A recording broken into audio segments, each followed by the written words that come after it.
Canada, the land of maple syrup, beavers, and of course, ice hockey. The sport is so Canadian that it's even the national sport. Well, so is lacrosse, but what the hell even is that? When you think of Canada, you think of ice hockey. It was where the National Hockey League was founded, and a majority of its players are Canadian. So when I look at where the teams are, and wait, what? Only 7 out of 32 teams are actually in Canada? There's more teams in the south of the US than there are in Canada. What? Why is this the case? Well, in today's video, we will find out why this is, and how a Canadian league became American, so much to the point that a Canadian team hasn't even won the Stanley Cup, which is like the Premiership Cup, since 1993. Well, the short answer is money and population, but let's go back to the origins of the NHL, which started in 1917 with 4 teams: the Montreal Canadiens, Montreal Wanderers, Ottawa Senators, and Toronto Arenas.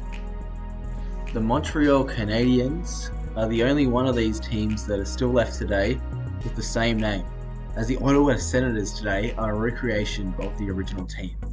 The Wanderers would then wander off to disappear, and a new team would join in the Quebec Bulldogs, who played in Quebec City in 1919. They wouldn't last long either, though moving to Hamilton the following year, who after 1925 relocated to New York City, which again didn't last long. The year before this, 1924, saw the Boston Bruins enter and mark the first American team to enter the league and end the all-Canadian presence of the league.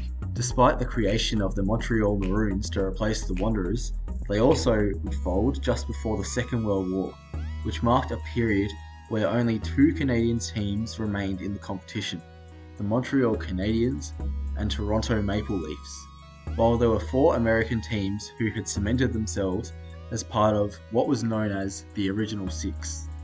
This would be unchanged until the 70s, when 6 new teams were introduced that were all in America, despite Canadians making up the majority of players and supporters. It saw teams from California enter, which marked the first non-traditional hockey market teams. The next Canadian team to enter would be the Vancouver Canucks in 1970, and in 1979, 3 new Canadian teams would enter from the rival World Hockey Association in the Edmonton Oilers, Winnipeg Jets, and Quebec Nordiques, as well as the Hartford Whalers. Unfortunately, only the Oilers remain today from these teams, as the other teams, although they had strong support, struggled financially due to multiple factors. By the end of the 1980s, there had been many new teams entering the league, with the NHL now consisting of 21 teams, over 3 times more than there were just 2 decades ago. At this time, in 1989, there were 7 teams from Canada, which is a third of the league. It might not be that many, but it was the period that Canadian teams made up the highest majority of teams in the league since the 1930s.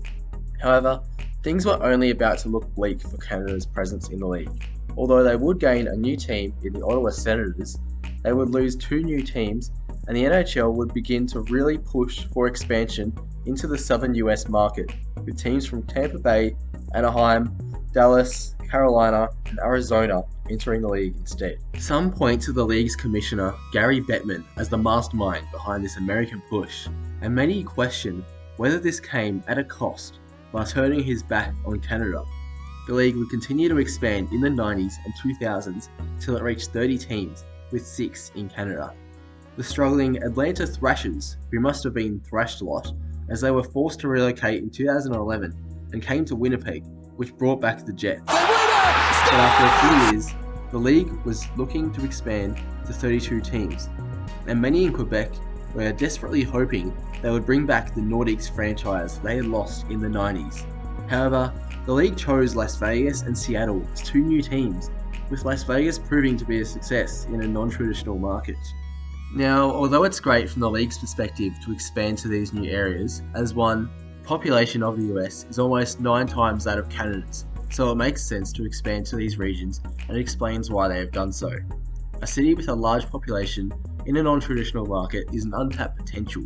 So let's say the league expands to a city with 3 million people and converts 10% of its population to supporting a new ice hockey team who previously had no idea about the game.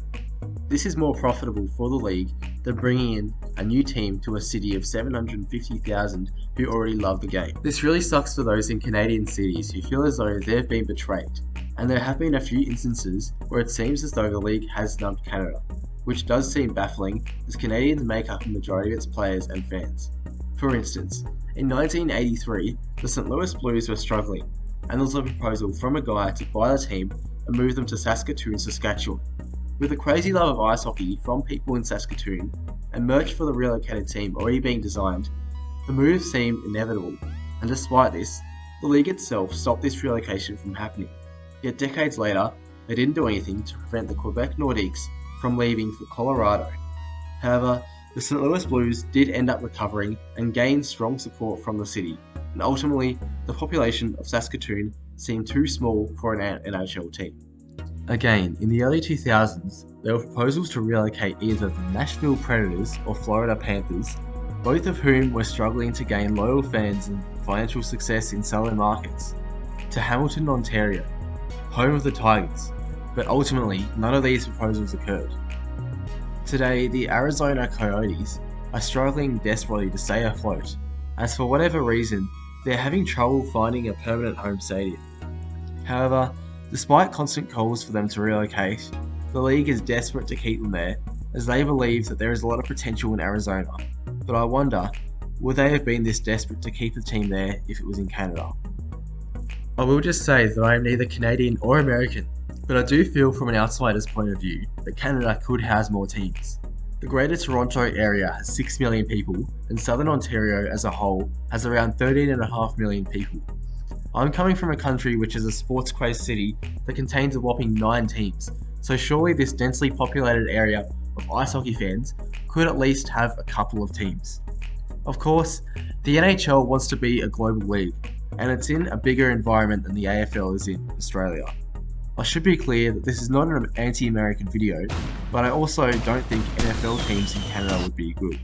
I just feel as though a country that seems to love ice hockey, you would think that the league, which is well represented by its players, would be better represented in Canada. Teams in Quebec City, Hamilton, Saskatchewan, another Toronto team, or even Halifax could be possible, but it seems like the NHL is too entrenched as a North American league and sees itself as trying to compete against true American leagues of the NBA, NFL, and MLB. Ultimately, the question of why the league became American is due to Canada's close proximity to the US, as it was far too easy to expand into US cities due to the existence of many large American cities that could house teams. Although ice hockey may be known for its popularity in areas that contain, well, ice, the NHL today is a league that represents teams all over Canada and the US. Is this a good thing? Well, that's up for debate, and there are pros and cons, as I have mentioned earlier, but I want to know in the comments what your opinion is. Should the NHL focus on better representing the country it was founded in and where most of its fans are in, or should they continue to compete against the big American leagues and try to win over supporters in the south of the US? Should the league have half its teams in Canada and half in the US? I want to know, are you from Canada or America? Or anywhere else? Let me know in the comments. Have a good one, and I'll see you next time. Bye bye.